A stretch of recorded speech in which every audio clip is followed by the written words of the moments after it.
नमस्कार मित्रांनो, big boss मराठीच्या आजच्या भागामध्ये कम्फर्ट फॅब्रिक कंडिशनर यांच्यासाठी एक खेळ खेळवला जातो. यामध्ये बिग बॉस 2 टीम पडतात. ए टीम मध्ये असतात सूरज, निकी, अभिजित, तर बी टीम मध्ये असतात अंकिता, वर्षताई आणि जान्हवी. डीपी दादा या कार्याचे संचालन करतात. यामध्ये कोणते कपडे हे फॅब्रिकने धुतलेले आहेत ते सेपरेट काढायचे, न धुतलेले सेपरेट काढायचे. यामध्ये पुन्हा एकदा एक टीम जिंकते आणि त्यांना कम्फर्ट फॅब्रिक कंडिशनर यांच्याकडून एक गिफ्ट वाउचर मिळतं. पुढे बिग बॉस म्हणतात, तुम्ही सर्व सदस्य हे फायनल वीक मध्ये आला आहात. ही गोष्ट आनंदाची आणि अभिमानाची आहे. यासाठी सेलिब्रेशन व्हायलाच हवं. म्हणून बिग बॉसने सर्वांसाठी डीजे पार्टी ठेवलेली असते. या पार्टीमध्ये बिग बॉसचे फॅन सुद्धा सामील झालेले असतात. बिग बॉस म्हणतात की यामध्ये एक ट्विस्ट आहे. निकी या फायनलिस्ट असल्यामुळे ते सेपरेट नसतील आणि बाकीचे सदस्य सेपरेट नसतील. यावेळेस अंकिता आणि डीपी दादा अभिजितला निकीवरून चिडवतात. डीपी दादा तर म्हणतात की आता अभिजितच्या छातीतच दुखत असेल कारण की निकी सेपरेट नसती. पुढे गाणं सुरू झाल्यावरती घरातील सर्व सदस्य मनसोक्त नाचायला सुरुवात करतात. त्यानंतर बिग बॉस जाहीर करतात की आज मिडवीक इव्हेक्शन होणार आहे.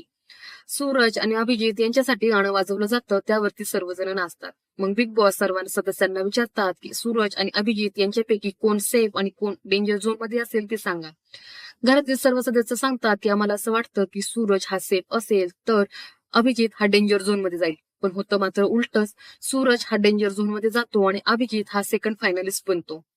त्यानंतर डीपी दादा आणि अंकिता यांच्यासाठी गाणं वाजवलं जातं. यामध्ये डीपी दादा हे सेफ होतात, म्हणजेच तिसरे फायनलिस्ट होतात, तर अंकिता ही डेंजर झोन मध्ये जाते. पुढे त्यानंतर जान्हवी आणि वर्षाताई यांच्यासाठी गाणं वाजवलं जातं. यांच्यामध्ये जान्हवी ही सेफ होते, ती चौथी फायनलिस्ट होते, तर वर्षाताई या डेंजर झोन मध्ये जातात. आता 3 स्पर्धक राहिलेले असतात, अंकिता, सूरज आणि वर्षाताई हे सगळेजण डेंजर झोन मध्ये असतात.